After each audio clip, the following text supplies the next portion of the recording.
What is going on, guys? Welcome back to W.D.Y.D. CSP. What do you do as a central store processor? Guys, today we're going back to basics. Yes, we're going back to basics, even though we consider this device a complex surgical device. We're going back to basics, guys. And we are talking GI scopes.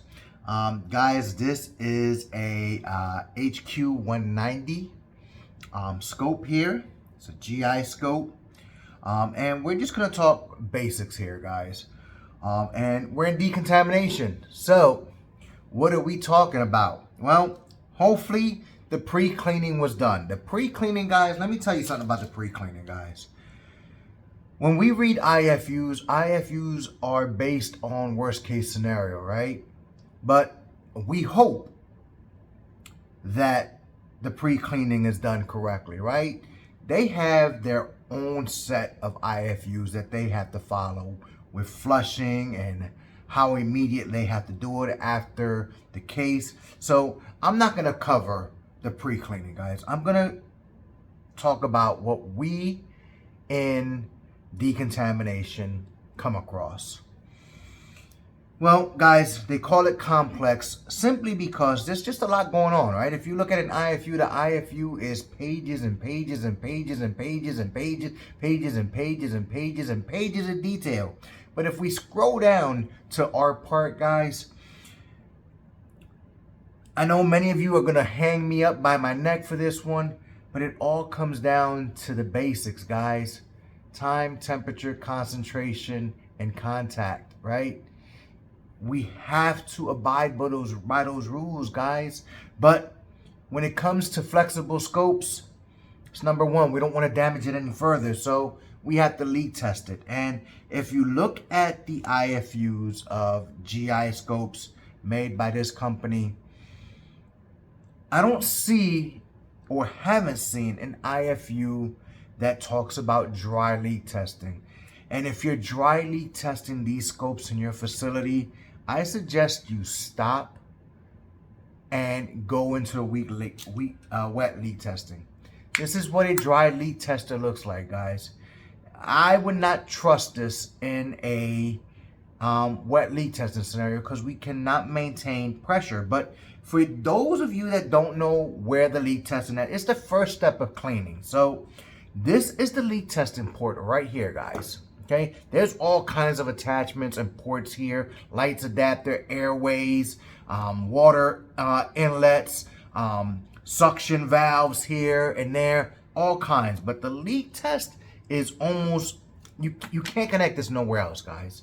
And if you grab your right leak tester, right, you're going to go ahead and put your leak tester in, you're going to attach it. And again, I'm not recommending that you do a dry leak test for these guys, but you're doing a wet leak test, which is usually an automated system.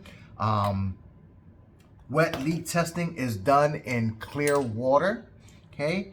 In order to do a leak test, you want to make sure that the leak tester connector is dry as well as the port is dry. If it's not, you're going to grab a dry sponge, a dry sponge, or a lint-free towel and remove any moisture from the connector and the leak tester. You're going to fill up your first sink with clear water, no detergent, no nothing in there. Before you submerge the scope, you're going to go ahead and you're going to test your leak tester first. Make sure your leak tester works, all right? Turn it on. Make sure that there's air. There's usually a little pinhole in the leak tester connector that you can press and hear air come out. Or there are leak testers that you can use. Whatever method you're using, make sure that your leak tester is working. Connect your leak tester and make sure that it is on and that it is connected correctly before you submerge your scope. When you submerge your scope in your basin, you don't want tight coils, guys, right? You want nice loose coils, just like so, right? And you want to make sure where your control valve is at, because when you're submerging, you're going to make sure that all your knobs are in the free position. F means free, free, free. That way you can manipulate your distal tip, right?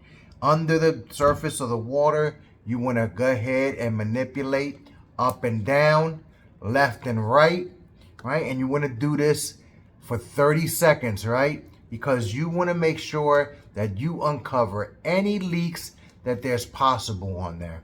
But you just don't want to look at the distal tip here, guys. You want to look all along the insertion tube, all the way up to the control body, because it's going to pressurize this whole scope. All right, and you're looking for any leaks. If you find any leaks, guys, you're to take this out of the water, turn the power off to your leak tester, wait till the power turns off completely, wait 30 seconds before you disconnect your leak tester. That way everything is depressurized, right? Then you're gonna follow the instructions for further cleaning while a scope has failed a leak test, or let's say it's passed. We're gonna talk, it passed. It passed the leak test, we take it out of water, we're gonna remove that leak tester, wait 30 seconds before we remove it, make sure that that insertion tube is completely deflated, and we're gonna go ahead and go to the cleaning process.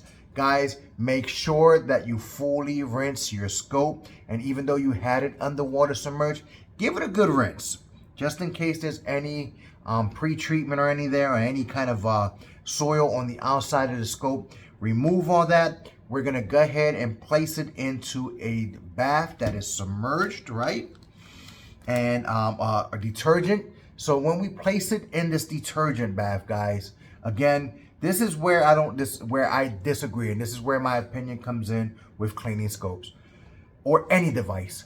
Guys, allow the detergent to do its job, guys. Allow the detergent to do its job.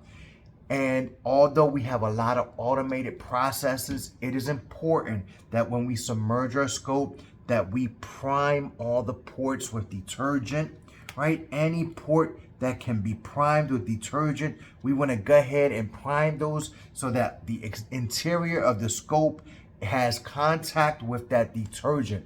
Allow it to do its job. However many minutes that the IFU tells you that this scope needs to be submerged, whether it's the device or the detergent, allow that time. Let the detergent do its job. And then we can go ahead and wipe off the exterior with either a lint-free towel or sponge. Pay very close attention to the distal tip, because this is the tip that works, right? This is the working end. Rub that down under the surface of the water. Wipe off that insertion tube aggressively. Okay, not very hard, but you want to remove all that soil from here, right, guys?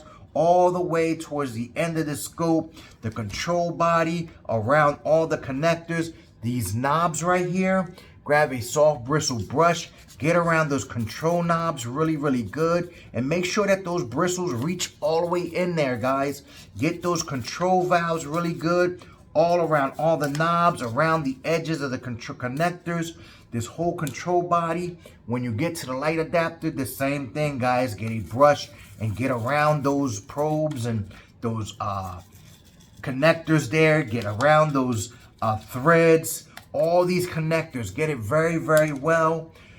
Wipe off the exterior, and then the IFU tells you to brush all the insertion probes. All right, so it gives you, in this one probe right here, there's two ways to go in. You can go straight in, that goes all the way down the insertion tube, and then at an angle, which goes all the way out from, and it will come out of this inlet right here, guys. All right, it tells you not to go backwards. Follow those IFUs precisely. All the connectors that you need. If you have automation like the Scope Buddy, you don't need to use syringes. You connect all your connectors as stated in the IFU, and it's important to follow these IFUs to the T. All the flushing and the brushing that happens must be precise. Use the correct size brushes, guys. If you don't have them, you're not properly cleaning these scopes, guys. And I know I'm rushing this little insert, but following the IFUs to clean these are very important. And then, of course, the rinse is just important as the cleaning. All right, guys. And at the end of our cleaning is our inspection, guys. Inspect for cleanliness. If it's dirty, the process has to start all over again. All right, guys. As always, stay true to yourselves. Keep it 100, and peace.